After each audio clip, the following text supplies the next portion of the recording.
gentlemen, Bill Burr.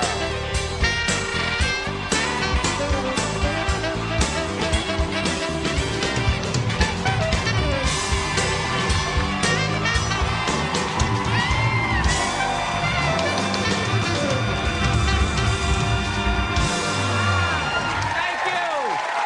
Thank you so much. Thank you. I am so excited to be here.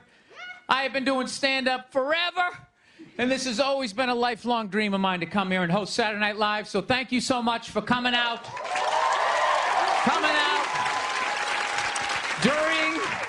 During these difficult times, you guys all look like surgeons with your masks on.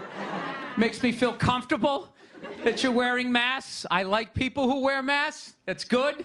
You're listening to the eggheads, the people we all cheated off of in high school, right? Keep listening to them. And then if you don't wear a mask, that doesn't bug me either, right? Take out your grandparents, you know?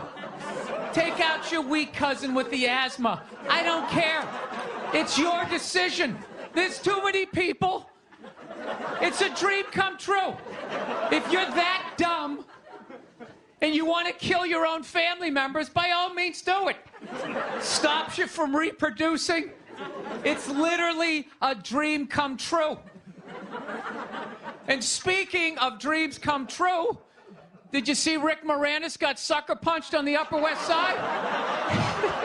New York is back, baby! New York is back! Yes! We lost our edge there for a minute. City started looking like a giant Bed Bath & Beyond, and then bam! Oh, Ricky took one in the chops. It had to happen. That's what happens when you stick an M&M store in Times Square. All right? The universe has to balance itself. Get the peep shows back in Times Square. Old people can walk safely 40 blocks away. I don't know. I'll probably get canceled for doing that joke, you know? How stupid is that cancel thing? They're literally running out of people to cancel. They're going after dead people now. They're trying to cancel John Wayne. It's like, yeah, dude, God did that 40 years ago. They're all up in arms. They're like, did you hear what he said in that interview in Playboy in 1970? Can you believe that? It's like, yeah. He was born in 1907. That's what these people sounded like. You never talked to your grandparents and brought up the wrong subject, and all of a sudden it went off the rails. Like, oh, grandma. Just keep making the cookies. Yeah, you don't bring up race or religion with your grandparents. You keep it simple. Anyway, I don't know. I guess my grandparents are older. I don't know. Plowing ahead. Plowing ahead. Let's talk white women here, shall we?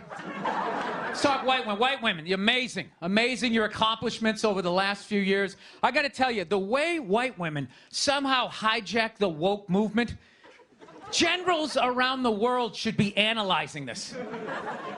Just to refresh your memory, the woke movement was supposed to be about people of color not getting opportunities, the at-bats that they deserved, finally making that happen. And it was about that for about 8 seconds. And then somehow, white women swung their Gucci-booted feet over the fence of oppression and stuck themselves at the front of the line. I don't know how they did it. I've never heard so much complaining in my life from white women. My life is so hard with my SUV and my heated seats. You have no idea what it's like to be me. Trash and white guys, the nerve. Where's the camera? The nerve of you white women. Listen, I don't want to speak ill of my bitches here, okay? I don't, but let's go back in history here, okay? You guys stood by us toxic white males through centuries of our crimes against humanity. You rolled around in the blood money, and occasionally, when you wanted to sneak off and hook up with a black dude, if you got caught, you said it wasn't consensual. Yeah, that's what you did. That's what you did. So why don't you shut up, sit down next to me, and take your talking to.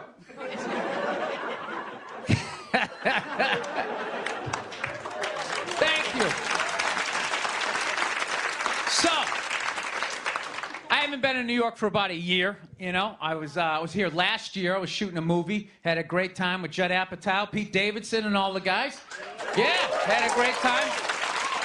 And I hadn't been here in like 13 years, and I immediately noticed how extra crowded the city was. And I was getting all claustrophobic. I'm like, what's going on? How much some people not using safe sex and making all these babies, you know? So I finally walked up to this old New York door guy, and I was just like, dude, what's going on? What's with all these people here? And he was just like, oh, no, don't worry. He goes, it's June. He goes, it's Pride Month. And I'm like, what's that? You know, I'm 52. I never heard of it, right? They didn't have that when I was a kid. He goes, oh, it's Gay Pride Month. And I was just like, oh! Dude, you know when you're just like stuck in the Matrix and you just can't, everything's just pressed up, you can't see anything? And then somebody gives you that little nugget of information that just pulls it back? It's like, why is it so crowded? It's Gay Pride Month. Ah, tank tops. 0% body fat. 2 guys kissing. Rainbow flags. Ah! I didn't know that. That's what I learned. The month of June is Gay Pride Month. That's a little long, don't you think? For a group of people that were never enslaved. How did they get all of June? Dude, black people were actually enslaved. They get February. They get 28 days of overcast weather. Sun goes down at 4 in the afternoon. Everybody's shivering. Nobody wants to go on the parade. Look, yeah. How about you hook them up with July? These are equator people. Give them the sun for 31 days. There's gay black people. They could celebrate from June 1st, June 31st, 61 days of celebrating. All right, that's all my time. We got a great show for you guys, everybody. Jack White is here.